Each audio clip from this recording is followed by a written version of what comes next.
Security stopped him in his tracks. The assumptions were immediate. Elijah Monroe steps into the gleaming lobby of the St. Regis Belmont, a luxury hotel known for its high-profile clientele and meticulous attention to image. His dark jeans, simple gray shirt, and worn sneakers draw instant scrutiny from front desk manager Claudia Hargrove. The golden light of the chandeliers accentuates the slight curl of her lip as she sizes him up. Dark skin, casual attire, calm, confident posture. Everything about him seems to contradict the narrative of who belongs here. "Excuse me, sir," Claudia announces, voice sugary but sharp. "This is a private establishment. We maintain a certain standard." Other guests, well-heeled, predominantly white, in silk dresses and tailored suits, look up from their phones and champagne glasses. Some smirk, some nod, approvingly, basking in the performance of their gatekeeper. Elijah smiles politely. "Good evening. I have a reservation under Monroe Enterprises." Claudia barely glances at her monitor. "I highly doubt that. You might have better luck at the Marriott down the street." She signals security with an exaggerated flick of her hand. Two security guards, tall and stoic, approach. "Sir, I'm afraid we can't allow you to check in," Claudia insists, voice laced with contempt. "You clearly don't meet our standards." Elijah's eyes never waver. He pulls out his phone. "Could you please verify the reservation?" "It should be under Monroe Enterprises. Check in for tonight." Claudia laughs, brittle and high-pitched. "Sir, I don't need to check. I can see perfectly well that you don't belong here." Her tone is meant to humiliate, and the guests lap it up, but Elijah remains calm. "I'm Elijah Monroe," he says evenly. "My company booked this property 3 days ago." Recognition flickers across Claudia's face, then she dismisses it with practiced arrogance. "Impersonating guests is illegal. Security, please escort him out." The guards hesitate slightly, sensing that something about this situation doesn't fit the usual protocol, but Claudia's theatrics command compliance. As they guide him toward the exit, Elijah takes a deep breath and makes a call. Within minutes, the narrative of power and prejudice begins to crumble. Outside, he smiles subtly.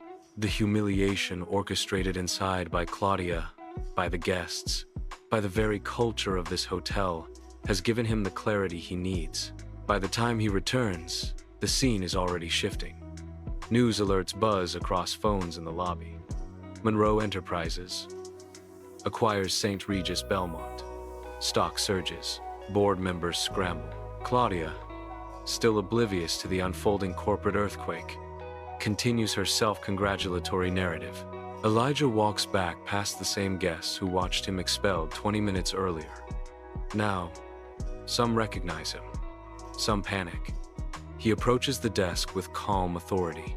"Your reservation, please," he says to Ryan Kim, the assistant manager, whose eyes widen as he realizes the truth. Ryan clicks the system. "Yes, sir. The penthouse suite, confirmed." I tried to tell her." Claudia finally notices the stir. Her eyes meet Elijah's, widening as the truth sinks in. He holds up his business card. "Elijah Monroe, CEO, Monroe Enterprises." The lobby goes silent. Phones rise. Social media ignites.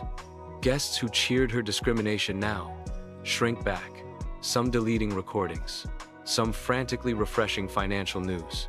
Elijah's calm authority dominates.